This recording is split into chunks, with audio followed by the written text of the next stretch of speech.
Bonjour, ici le chat pour Groupe Mont-Gris Canada. Aujourd'hui, j'aimerais vous présenter la chemise de combat CS-2000 de l'armée britannique en DPM désert. Tout de suite. La chemise de combat, ou comme les Britanniques l'appellent, le UBAX, pour Under Body Armor Combat Shirt, est une innovation relativement récente au niveau militaire, puisque la majorité des armées actuelles sont déployées dans des zones désertiques ou arides. Donc, il y avait une nécessité pour les soldats évidemment, de ne pas surchauffer, d'avoir des vêtements un peu plus adaptés. La majorité des soldats vont porter des équipements, donc bien sûr sur le corps, les harnais de combat, les rucksacks. Donc, on perd plusieurs fonctions des poches qu'on retrouverait de manière classique sur une chemise de combat. L'utilité d'une chemise de combat est bien sûr d'alléger au maximum le soldat, de mieux ventiler quand on porte ses équipements, ses vestes par balles et toutes les choses. Donc la majorité des fonctions vont se retrouver au niveau des bras. Donc on va détailler un peu la chemise britannique. Un joli griffon. Donc vous allez voir quelques différences. Bien sûr, l'armée américaine, pratiquement toutes les armées actuelles ont une version de la chemise de combat, de cette version plus moderne. Donc on va détailler un peu, je vais enlever la chemise et je vais vous détailler un peu les particularités de la version britannique que plusieurs personnes considèrent comme possiblement la meilleure chemise de combat de ce type-là. De la main, on a une fermeture classique à deux boutons canadiens, donc rien de très compliqué. Et bien sûr, on peut replier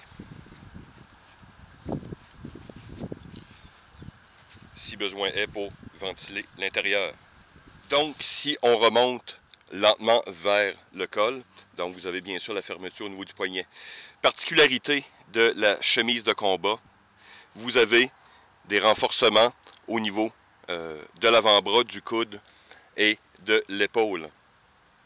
Donc les protections à l'intérieur, je vais vous le démontrer tantôt, sont comme un espèce de néoprène. On peut les retirer sans problème pour alléger la chemise au besoin. Vous pouvez avoir des protections selon votre mission, évidemment, ou selon la température. Si on arrive au niveau de la poche, votre bas principal, donc on a une poche relativement classique, ici, avec le velcro pour mettre divers insignes et autres. L'ouverture par velcro. Donc c'est une poche sécurisée. Donc quand on la referme, peu importe ce que vous mettez dans votre poche ne pourra pas ressortir. Et à l'intérieur du rabat, vous avez comme un lacet, comme 3 boucles pour attacher du matériel. Donc, comme je n'ai pas pu vérifier au niveau militaire quelle pièce d'équipement particulière irait là, j'en déduis que c'est simplement des pièces qu'on attache tout simplement de cette manière, qu'on garde dans sa poche. Donc, voilà, on ressort et on rentre. Donc, bien sûr, sûrement pour des lampes de poche, crayons ou autres. Mais ça semble être la vraie fonction. Sinon, l'intérieur, aucune autre particularité. C'est une grande poche. Vous voyez vraiment, on peut vraiment y mettre énormément de choses et elle reste relativement très sécure au niveau du bras. Au niveau de l'épaule, si vous voyez la couture, en dessous, vous avez le renforcement qui prend exactement la forme de l'épaule. Donc, encore ici, sûrement pour réduire le stress au niveau des vestes de combat ou autre.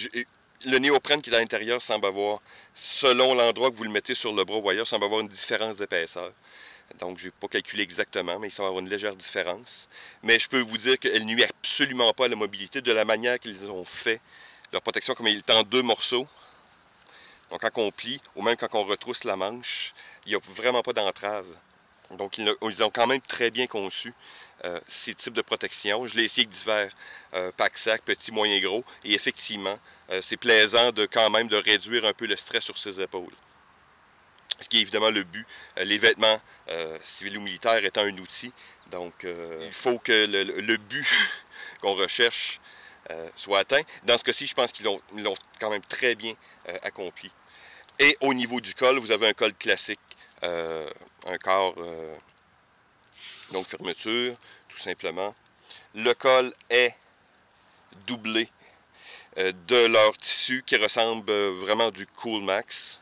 Donc, légère différence à l'intérieur comme à l'extérieur. Il fait très chaud aujourd'hui. Je porte aussi le T-shirt de l'armée britannique, leur T-shirt anti-sueur. Et un et ou l'autre font vraiment très bien le travail. J'ai divers T-shirts ou vêtements pour évacuer la sueur près du corps. Et j'avoue encore, pour une raison ou pour une autre, les Britanniques se sont encore dépassés dans leur tissu. Très, très, très efficace. Donc, on voit une élasticité ici.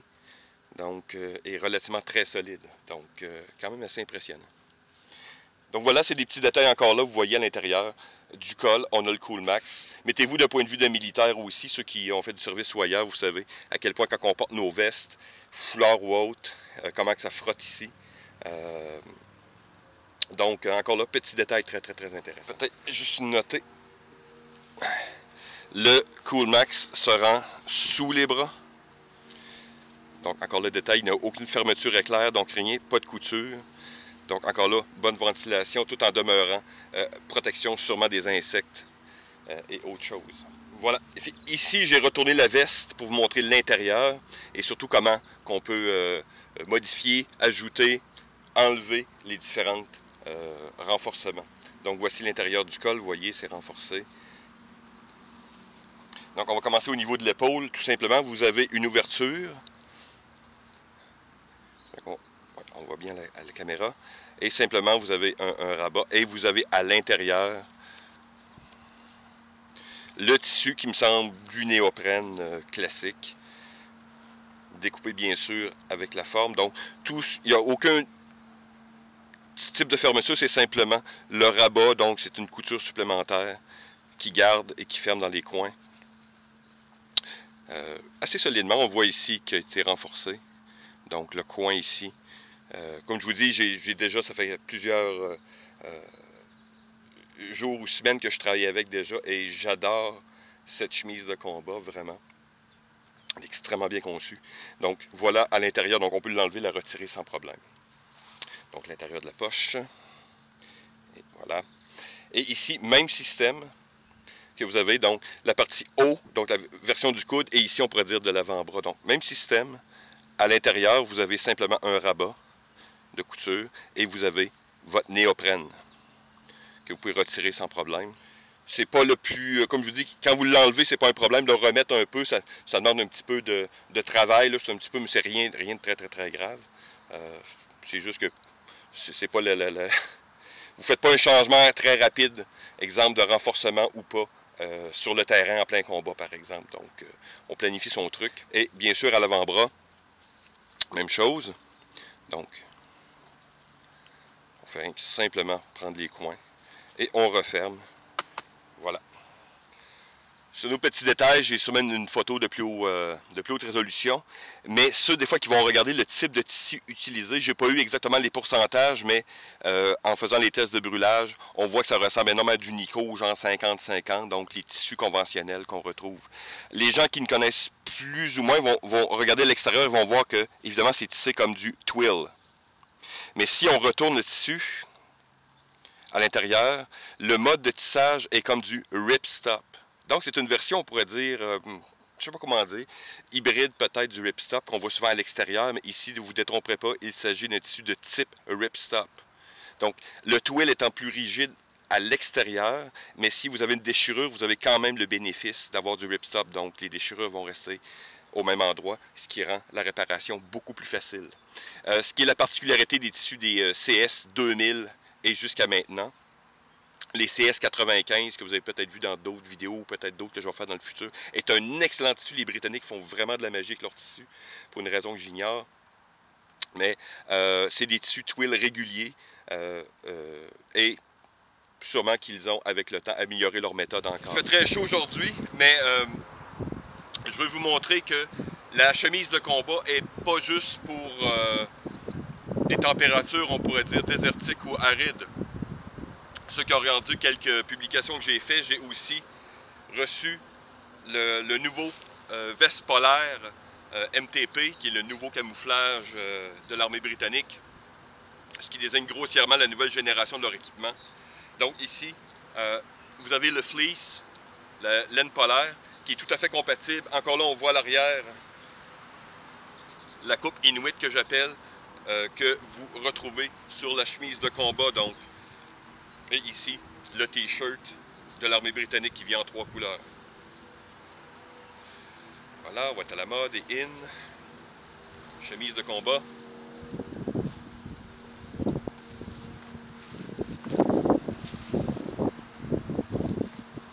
Voilà, vous pouvez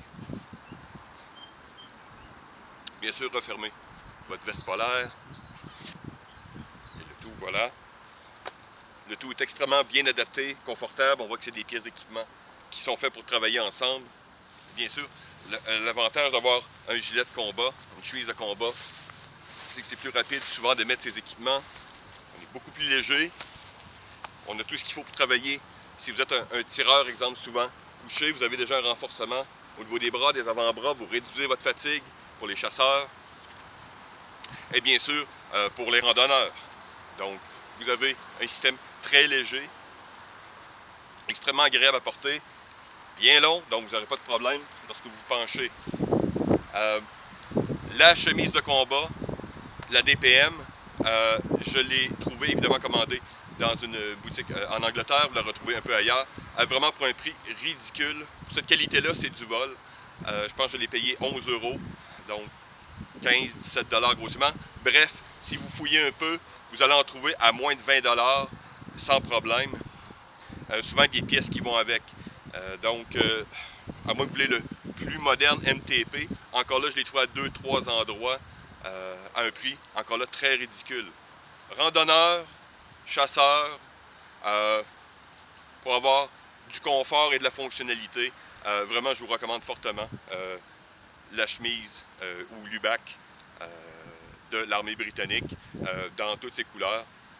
Si vous fouillez en passe encore un peu, les DPM, donc la version Woodland, est un peu plus dure à trouver, mais elle se trouve aussi à un prix tout à fait ridicule.